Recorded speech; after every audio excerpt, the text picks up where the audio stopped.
Thank you for joining DirectWomen's Power Chat with Paula Boggs. My name is Kelsey Velma, and I'll be your technical moderator behind the scenes. I am the Program and Marketing Manager here at DirectWomen, and I'm excited to be hosting this session. Before we get started, I'd like to run through a few housekeeping notes. You should all be able to see the screen right now and hear my voice. The phone lines, however, are muted, so although all of you can hear me, we cannot hear you. That said, you can still ask questions, and we encourage you to do so. At the top right of your screen is the GoToWebinar panel. Just open the console, type a question, and hit submit. Feel free to submit questions at any time. Today's program will be approximately a half hour with a few minutes for Q&A at the end. Our speakers' biographies are available for download in the handout section of the GoToWebinar console. Lastly, there will be a short survey at the end of the webinar that we hope you will complete. It is only four questions and should take no more than 2 to 3 minutes tops. With that, I would like to turn it over to the moderator of today's program, Brande Stellings. Brande? Great, thank you, Kelsey, and thanks everyone for joining us. I'm so excited to have this power chat with Paula Boggs. My name is Brande Stellings. I'm a principal at Best Street Late, and we are a firm that works with workplaces to assess and address workplace misconduct. And before that, I worked in the public and private sectors at Catalyst, NBC, and Cravath, Swaine & Moore, and I'm really personally delighted to see several people joining us from Cravath. A little bias there. I also proudly serve on the board of directors for DirectWomen. Actually was involved, I think probably from the get-go over a decade ago when DirectWomen was founded, and our mission is to advance women lawyers to corporate boards. And we do that through a variety of ways, through programs that help prepare highly qualified women lawyers for board service. And we also help companies who are looking to add women directors to their board. And we also do it through programs like this, where we really want to reach the pipeline of women lawyers who are interested in board service. As I said, I'm thrilled to have Paula Boggs with us today. And when I was preparing for this, I was thinking about, many of you might remember the New Yorker cartoon about the lawyer hyphenate. So lawyer writer, lawyer artist. I am convinced that they had Paula in mind when they did this cartoon, because she wears many hats and she excels at pretty much everything that she puts her mind to. So you have her bio, but just in brief, Paula is a singer-songwriter, a musician, Army veteran, philanthropist, corporate governance expert, and then of course, very relevantly for today, a very experienced board director. She has served on corporate boards for more than 2 decades. She currently serves on the board of Avid Technologies, and she also recently joined a new board, which I'm not at liberty to say who it is, so stay tuned to LinkedIn to see the announcement soon. And she's also served on several other boards, Sterling Financial Corporation, Primera Blue Cross, and Pinnacle Holdings. And I'll say one thing that certainly differentiates her probably from every other board director she served with is she's been compared to Bob Dylan and Joan Baez, which is pretty cool. So thank you for taking the time to be with us today, Paula. We're going to have a moderated discussion. She's going to share some of her great wisdom. We'll have a little bit of time at the end for Q&A. So as Kelsey said, think about questions and send that to us, and then we'll wrap up. And before we start, before we turn to a conversation with Paula, we did want to have a couple polling questions so we have a sense of who's in the audience with us in this new virtual world that we're in. So Kelsey, if you could turn up the first polling question, which is we want to have a sense of, from the people in the audience, are you currently sitting on a corporate board? And we'll wait just a moment for people to put in their responses.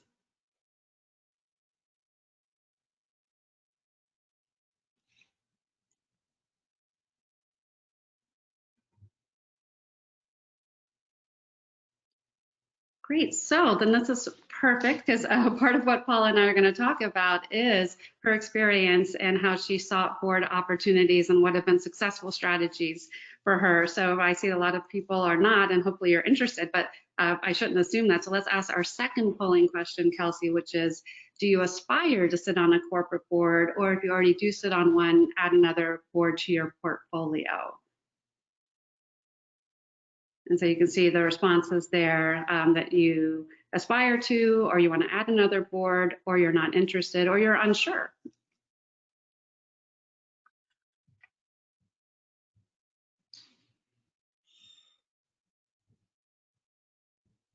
Oh, great. Okay, so everyone's in the right place and we are with the right person. So without further ado, the first question I want to ask Paula about is people are always interested in origin stories. So I kind of want to know your corporate board origin story, which just tell us about how your very first corporate board appointment came to be. Absolutely, and hello everyone. I'm so excited to be with you. Uh, for me, it's morning.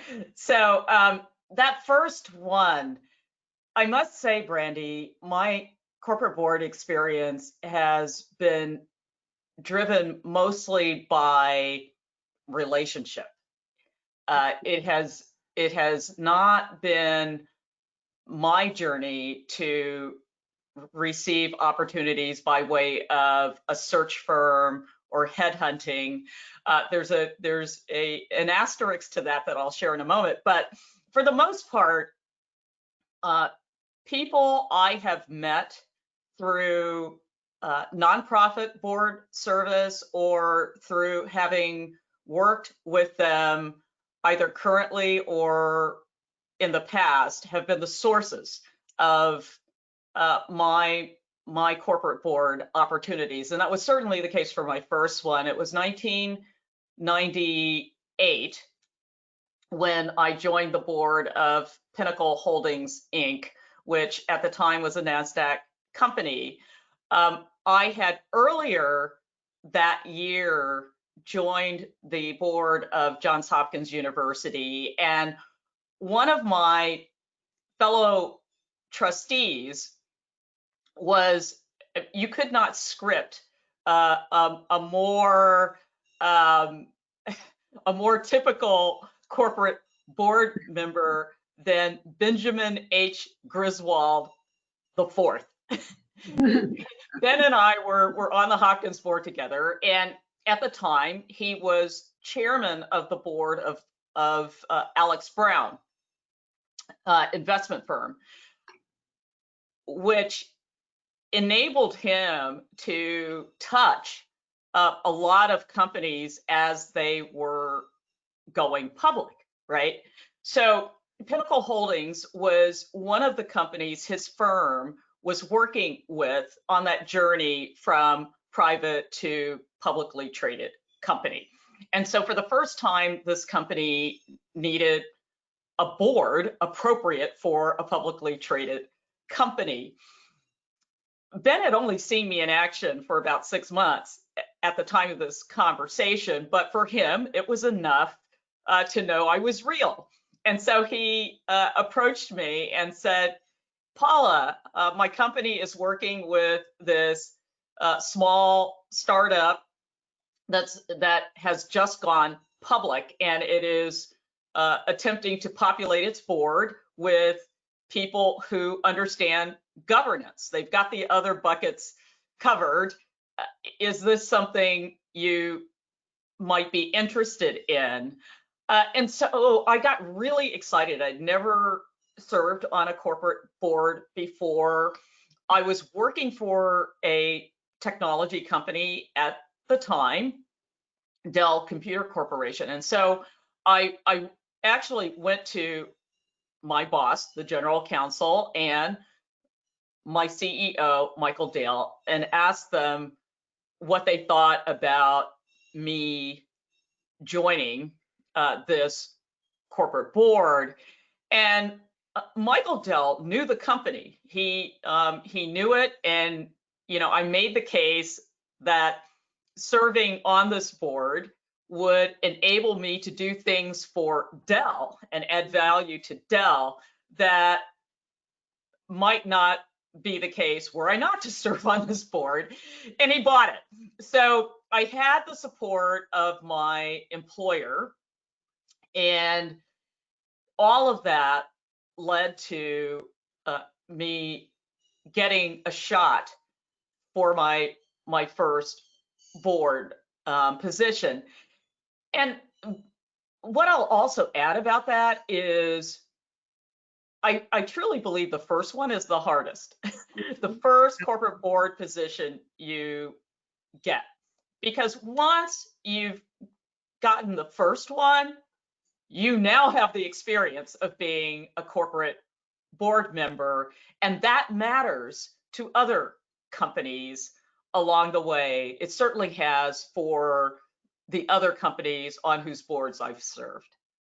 Yeah, there's so much in there that I think is really valuable for our listeners.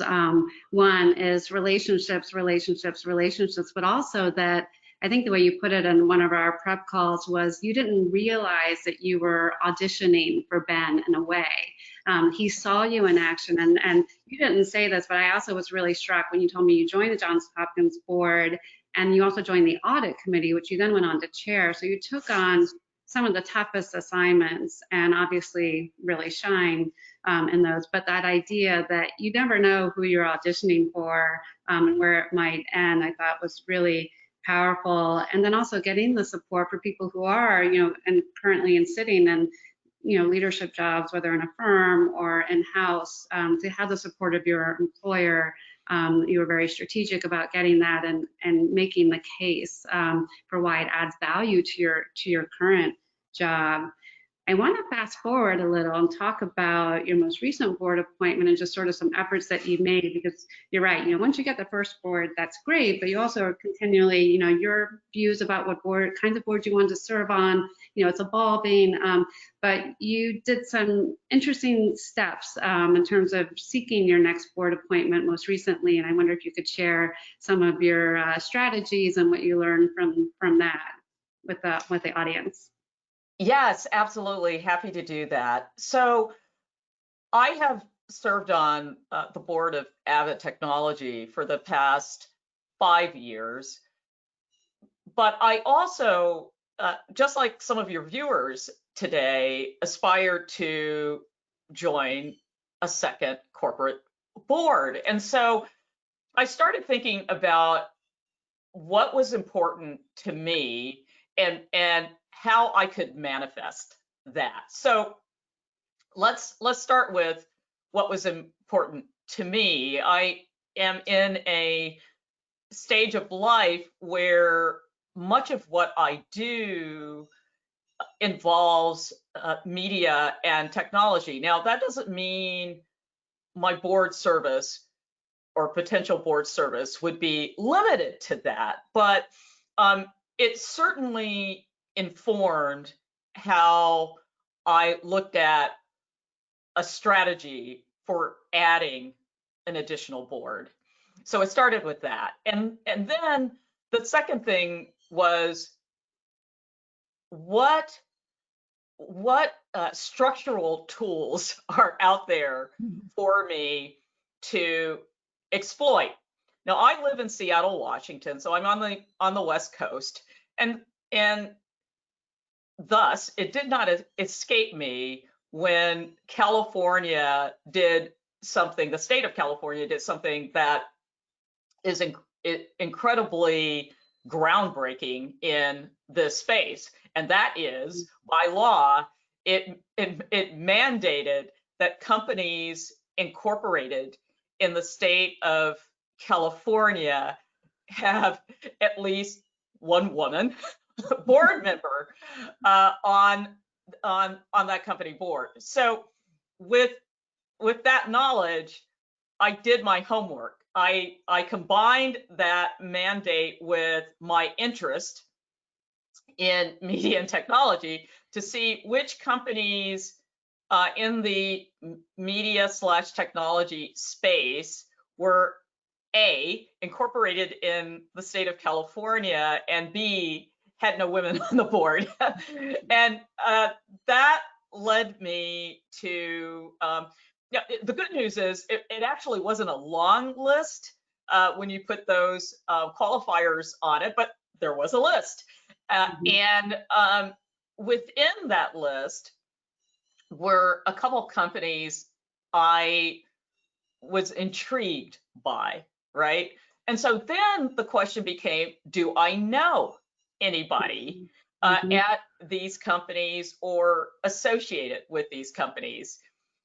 I looked at their existing board members, their existing executive teams, and out of that, I realized I knew no one at either of these two companies, but I knew someone who might know someone, right? So I reached out to that person, and I said to my friend, I said, look, I know before you and I met, you worked at this place, and it looks like on the resume of this one board member, uh, he was there when you were there. Do you know this guy? And he said, no, I don't know him. It looks like he may have come after I left, but I have another friend who probably does know him, and I'll reach out to him. And so my friend, who's a white guy, reached out to his friend, who's a white guy.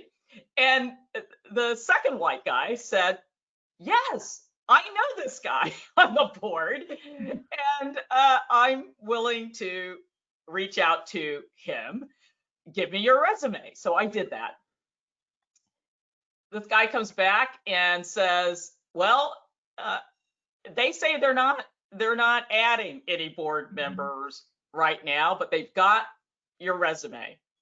So that was 18 months ago, and frankly, I kind of forgot about it. I said that, was not meant to be. And then a couple months ago, this same guy comes back to me and he says, they're adding board members now and they want your resume again. So it may or may not pan out, but I never would have been at the starting line but for the pre-work I did, the soul searching around, well, what kinds of companies make sense for me, and then coupling that with the work I did around the California thing. And it was the combination of those, again, relationships that, led to at least getting a foot in the door. And, and that is the biggest challenge many women face. It's simply getting a foot in the door.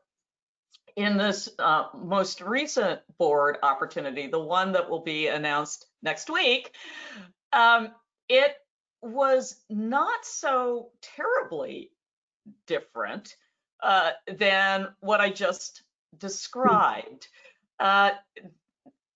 Someone I knew reached out to me and said, you may get a call from this company. I advanced your name.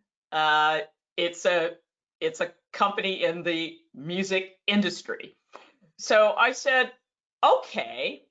Within a short period of time, I heard from that company, and that began a process that leads to, what will happen next week, which is the announcement of me joining this board. And this board will be for that company. Me joining it means I will be the first woman and the first African American to join that board, and it will be interesting in many ways. But I actually think for your listeners, Brande, it's important to know companies joining boards, etc. Sometimes that energy is integrated with a moment, and I think the United States is in a moment right now where issues of diversity, equity, and inclusion are conversational, top of mind in a way that we haven't seen, maybe perhaps ever. And companies are not they're not divorced from that. They are companies, many companies are trying to figure out right now what this moment means for them and their shareholders. And so I think this is a moment where many companies are, and perhaps for some of them the first time, are actually more open to having women serve on their boards. I think that's absolutely right. And what's so critical and what you shared, and certainly we see, NASDAQ has taken recent steps as well, but what's so critical about what you shared was that you had done all the steps beforehand so that for companies that are open, you did, as you said, I think you did the homework and pre-work for them. So what I love about the different specific examples that you shared was you were very specific about the strategy. So you were proactive, you followed the legislation, you thought about where you would add value given all the experience that you bring and what interests you, especially from boards that you've served on in the past and currently. You're very strategic about activating your network so that people could advocate for you. It makes me think of that shampoo commercial. If she told one friend, she told her friends, but that is how it works. You need to make it easy for people to say what the value is that you bring. So all of that, it doesn't just happen by accident for sure, but just the resilience, persistence, strategy, and activating your network, I think are really valuable lessons for everyone. Before we go to questions from the audience, I just want to ask one last question of you because I think it's a really important one for given DirectWomen's mission and who's on this call. We know a lot of our listeners are lawyers. So what advice do you have for lawyers who aspire to board service, particularly since that can present its own challenges of coming with a lawyer background? Yes, I will be as honest and transparent as I can be with your listeners, and that is this. There is, in my experience, an inherent bias that many corporations have towards lawyers as board members. And now that's not across the board. There are some industries that are far more inclined to even seek out lawyers, and I have served on those boards. I was on the board of a regional bank, Stellings, for a period, and the banking industry, because of its highly regulated nature, has always really, I think most banks have been very comfortable with having a lawyer on the board. Same with the health insurance industry, and I've been on the board of a health insurer for the same reason. On the opposite end of the spectrum, though, you have the technology companies, some of the high growth companies, and the bias is that lawyers are risk averse. Lawyers are cautious. Lawyers are too comfortable with the status quo. And so that's the baggage we wear as lawyers. And so you have to have a strategy to combat that prejudgment of you as a lawyer. And so one of the things that I've done, Brande mentioned I'm an Army veteran, I will just say, it's one of my, taglines is, I was a leader before I was a lawyer, right?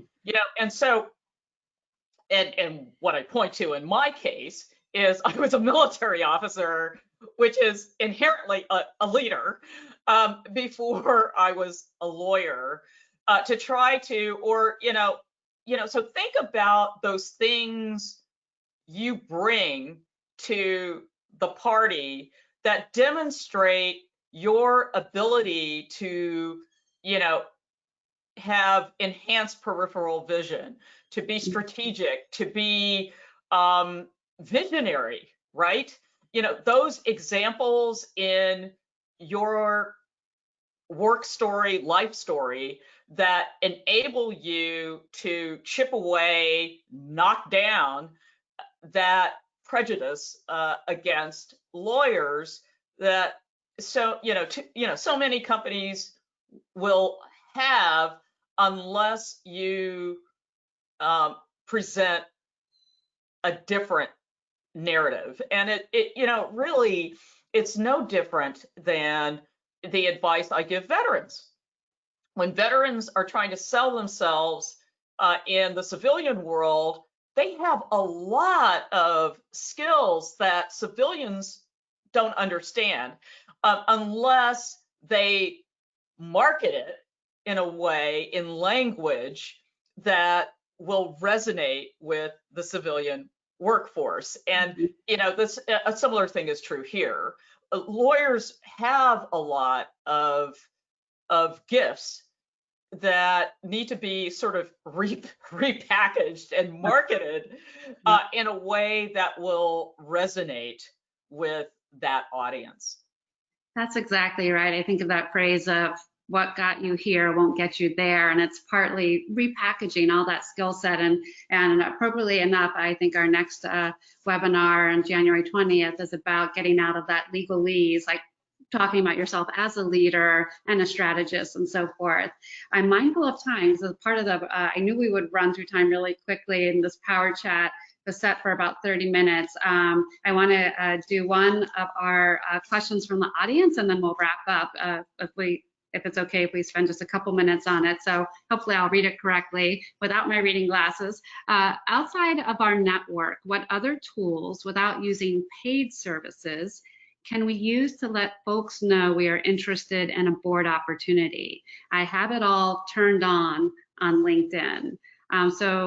Any quick reactions or thoughts with respect to that question about getting it out there, that this is what you're interested in? Well, let's not define network too narrowly, because network is everything. I mean, one of the things, one of my personal mantras is never burn a bridge. And what I mean by that is, I left Dell Computer Corporation almost 20 years ago, but I can still go to people I worked with at Dell, and they will recommend me for something if I ask them to, or they might think of me in ways that are helpful to me in a journey to join a corporate board. So, network is a big thing. I mean, network is, every place you've ever worked, every nonprofit board you've ever served on. It could be your church. I mean, network is a big thing. So I don't know what to tell you beyond network, because my definition of network is so big. Yeah, I couldn't agree with you more. I thought of, sort of outside of your network. I think it's actually all about your network, and I totally agree with you in terms of how you define it. And just to take it a little further, I think there's a lot of social science research that shows, in terms of job opportunities and so forth, that it's your loose ties, people that you may not even think you're so closely connected to, but as you said, Paula, it's from school or a volunteer opportunity or your church. It's often people get opportunities through that. So it's more about making sure that everyone in your network, as broadly defined, knows that this is what you're interested in and the value that you bring. So you said it perfectly. So thank you, Paula. So I want to just a big thank you for sharing your experience. I feel like this was too short, and we're very lucky to get you. We were lucky to have you as an honoree a few years ago, and so people who were there were lucky enough to hear you then too.